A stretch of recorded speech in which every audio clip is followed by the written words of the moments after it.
Hello friends, welcome to our channel. आज हमारी class 6 लगने वाली है। आज का हमारा टॉपिक है ह्यूमन डाइजेस्टिव सिस्टम, मानव पाचन तंत्र। अब यहाँ पे हम मानव पाचन तंत्र क्रिया के बारे में बात करने वाले हैं।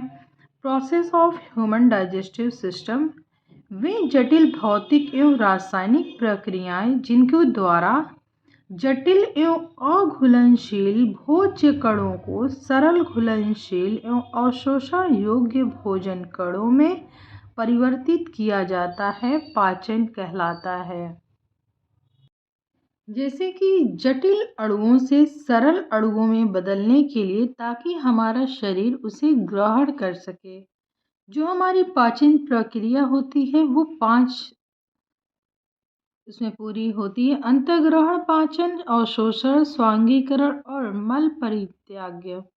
अब देखिए, हम बात करते हैं कि मानव पाचन तंत्र यानी भोजन के पाचन की क्रिया 5 चरणों में पूरी होती है, जैसे कि अंतर्ग्रहण, पाचन, अवशोषण, स्वांगीकरण तथा मल त्याग में पूर्ण होती है।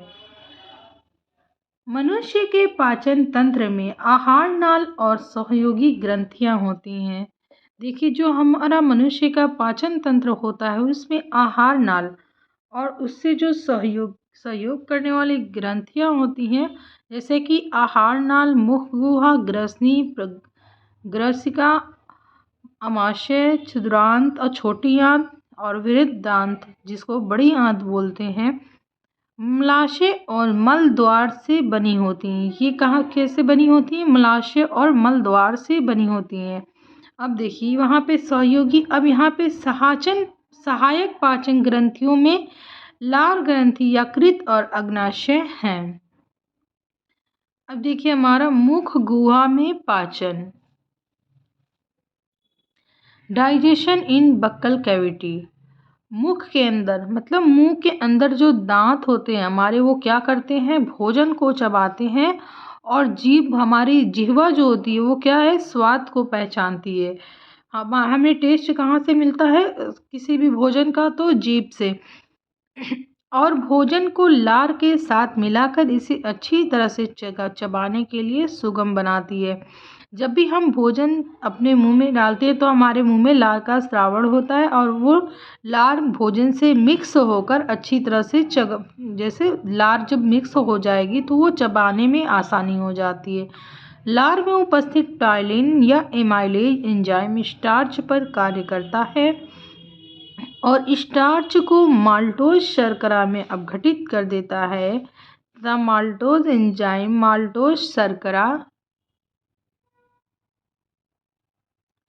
जो माल्टोज एंजाइम होता है माल्टोज शर्करा से ग्लूकोज में बदल देता है। यहाँ पे हम देखेंगे फंक्शन, स्टार्च टाइलिन से माल्टोज में इसको बदल दिया।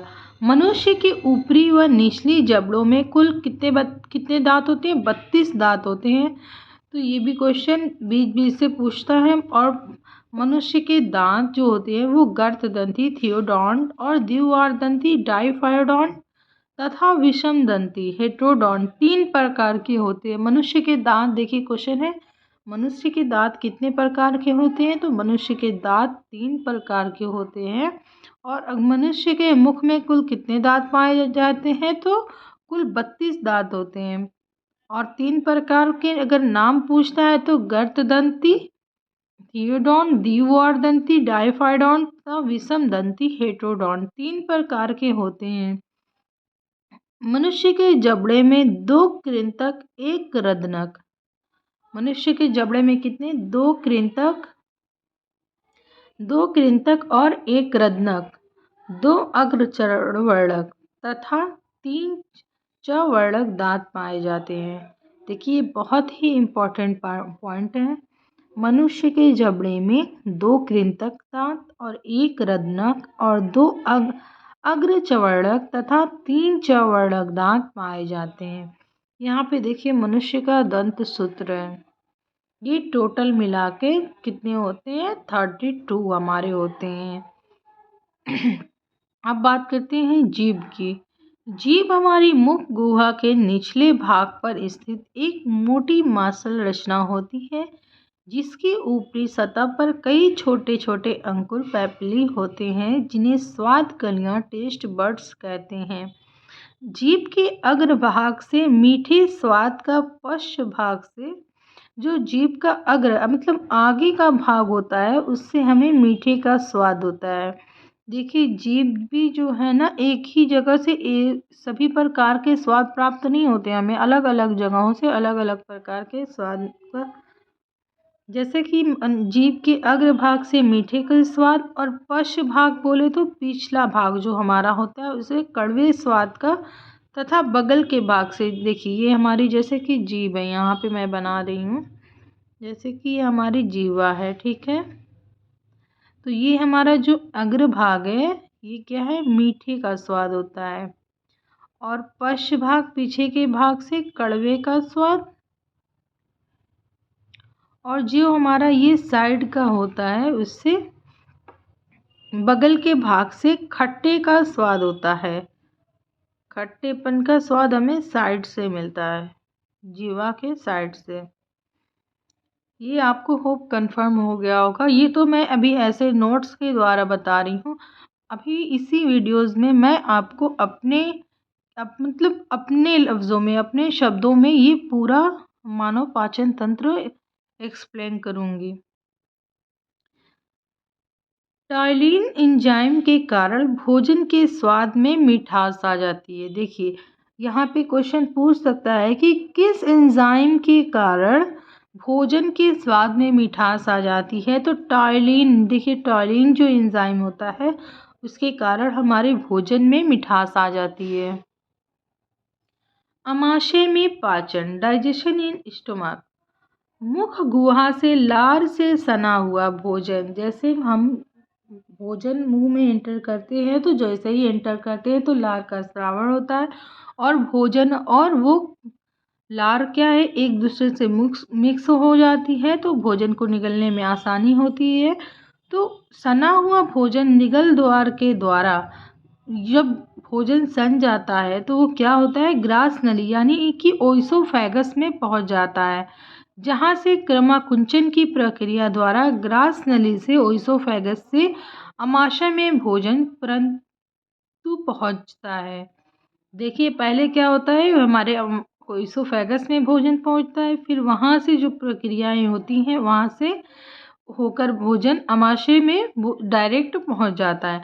आमाशय में प्रोटीन एवं वसा का पाचन प्रारंभ हो जाता है। देखिए, प्रोटीन और वसा का पाचन कहाँ पे प्रारंभ होता है, तो आमाशय में प्रोटीन और वसा का पाचन प्रारंभ हो जाता है। कार्बोहाइड्रेट का पाचन वहाँ पर नहीं होता है। आमाशय में पाइलोरिक ग्रंथियों से जठर रस यानी कि जो गैस्ट्रिक जूस निकलता है, जबकि ऑक्सेंटिक या भित्तीय कोशिकाओं से हाइड्रोक्लोरिक निकलता है। जठर रस यानी कि गैस्ट्रिक जूस में पेप्सिन और रेनिन नामक एंजाइम होते हैं, जिसमें से जो पेप्सिन होता है, वो क्या करता है, प्रोटीन का पाचन कर उसे पेप्टोन्स में बदल देती है। देखिए, यहाँ पे ध्यान देने वाली बात है दोस्तों कि आमाशय जो है, आमाशय में हमारी पाइलोरिक ग्रंथियों से जठर रस निकलता है। देखिए, ये भी क्वेश्चन हमारा बनता है कि गैस्ट्रिक जूस कहाँ से निकलता है, तो आमाशय में पाइलोरिक ग्रंथियों से हमारा जठर रस निकलता है, जबकि ऑक्सेंटिक या भित्तीय कोशिकाओं से हाइड्रोक्लोरिक निकलता है। जठर रस में पेप्सिन और रेनिन नामक एंजाइम होते हैं। तो ये भी हमारा देखिए क्वेश्चन बन रहा है कि जठर रस में कौन कौन से एंजाइम पाए जाते हैं। तो जठर रस में पेप्सिन और रेनिन नामक, ये बहुत ही इम्पोर्टेंट पॉइंट है। जठर रस में पेप्सिन और रेनिन नामक एंजाइम होते हैं, जिसमें से पेप्सिन जो होता है, वो क्या करता है, प्रोटीन को पाचन कर उसे पेप्टोन्स में बदल देता है, जबकि रेनिन दूध में घुली हुई प्रोटीन केसीन को ठोस प्रोटीन कैल्शियम पैराकेसिनेट में परिवर्तित कर देती है। देखिए, जो पेप्सिन था वो पेप्टोन्स में बदल गया। अब यहाँ पे जो रेनिन बचा है, रेनिन क्या करता है, जो दूध में घुली हुई प्रोटीन होती है, वो केसीन को ठोस प्रोटीन कैल्शियम पैराकेसिनेट में परिवर्तित कर देती है। आमाशय में वसा पाचक एंजाइम जठर लाइपेज, जितने भी हम फैटी चीज़ें खाते हैं वो वसा पाचक यानी कि आमाशय में फैटी चीज़ों का पाचक एंजाइम जठर लाइपेज वसीय पदार्थों पर क्रिया कर उसे छोटे छोटे अणुओं में क्या कर देता है, तोड़ देता है। आमाशय में स्रावित हाइड्रोक्लोरिक मुख्य रूप से भोजन के माध्यम को अम्लीय बनाता है। देखिए आमाशय में जो स्रावित हाइड्रोक्लोरिक अम्ल होता है वो क्या करता है, मुख्य रूप से भोजन के माध्यम को अम्लीय बनाता है, जिससे लार के टाइलिंग की क्रिया समाप्त हो जाती है। यह अम्ल भोजन के साथ आए जीवाणुओं को नष्ट कर देता है तथा एंजाइम की क्रिया को तीव्र कर देता है। छोटी आंत में पाचन, डाइजेशन इन स्मॉल इंटेस्टाइन। छोटी आंत में पित्त, अग्न्याशयी रस तथा आंत रस आकार मिलते हैं तथा भोजन का पाचन पूर्ण करते हैं। पित्त एवं अग्न्याशयी रस आंत के पीएच को क्षारीय करते हैं। इसमें 3 एंजाइम होते हैं। कितने एंजाइम होते हैं? 3 एंजाइम होते हैं, जिसमें ट्रिप्सिन प्रोटीन को पॉलीपेप्टाइड एवं अमीनो अम्ल में एमाइलेज स्टार्च को सरल शर्करा में, जबकि लाइपेज वसीय पदार्थों को ग्लिसरॉल एवं वसीय अम्ल यानी कि फैटी एसिड में तोड़ देता है। देखिए हमारा जो छोटी आंत में पाचन होता है उसमें पित्त, अग्न्याशयी रस होता है तथा आंत का जो रस होता है उसके आकार से जाकर मिलते हैं तथा भोजन का पाचन पूर्ण करते हैं। पित्त एवं अग्न्याशयी रस आंत के पीएच को क्या करते हैं, क्षारीय करते हैं और इसमें 3 एंजाइम होते हैं, जिसमें ट्रिप्सिन प्रोटीन को पॉलीपेप्टाइड एवं अमीनो अम्ल में एमाइलेज स्टार्च को सरल शर्करा में, जबकि लाइपेज वसीय पदार्थों को ग्लिसरॉल एवं वसीय अम्ल फैटी एसिड में तोड़ देता है। छोटी आंत आहार नाल का सबसे लंबा भाग होता है। आहार नाल के इसी भाग में पाचन की क्रिया क्या है, पूर्ण होती है। देखिए जो ग्लूकोज होता है ना वो हमारे बॉडी में हमारे बॉडी में कार्बोहाइड्रेट जो होता है वो ग्लूकोज के फॉर्म में होता है और हमारे बॉडी का जो स्टोर हाउस होता है वो कहाँ होता है, लीवर में होता है। कुछ इंपॉर्टेंट पॉइंट्स मैं बता दे रही हूँ आपको को। हमारे बॉडी में प्रोटीन जो है अमीनो एसिड के फॉर्म में होती है। और देखिए हमारे आहार नल की जो लंबाई होती है वो 8 से 10 मीटर होती है, 30 से 32 फीट। और जो हमारी मुख जो होता है वो ग्रास नली, अमाशय, छोटी आंत, बड़ी आंत और मलाशय से होता है, ठीक है। और जो अब देखते हैं हम बड़ी आंत के पाचन के बारे में। बड़ी आंत में उपस्थित चूसक कोशिकाएं गॉबलेट सेल्स श्लेष्मा का स्राव करती हैं। यहाँ पर अपचय भोजन से जल का अवशोषण होता है, फलतः मल गाढ़ा हो जाता है और शाकाहारी जंतुओं के भोजन में उपस्थित सेल्यूलोज का पाचन यहीं पर होता है, जहां विद्यमान सहजीवी जीवाणु सिम्बायोटिक बैक्टीरिया इस सेल्यूलोज की शर्करा में बदल देती है। देखिए वंस अगेन हम देखते हैं डाइजेशन इन लार्ज इंटेस्टाइन।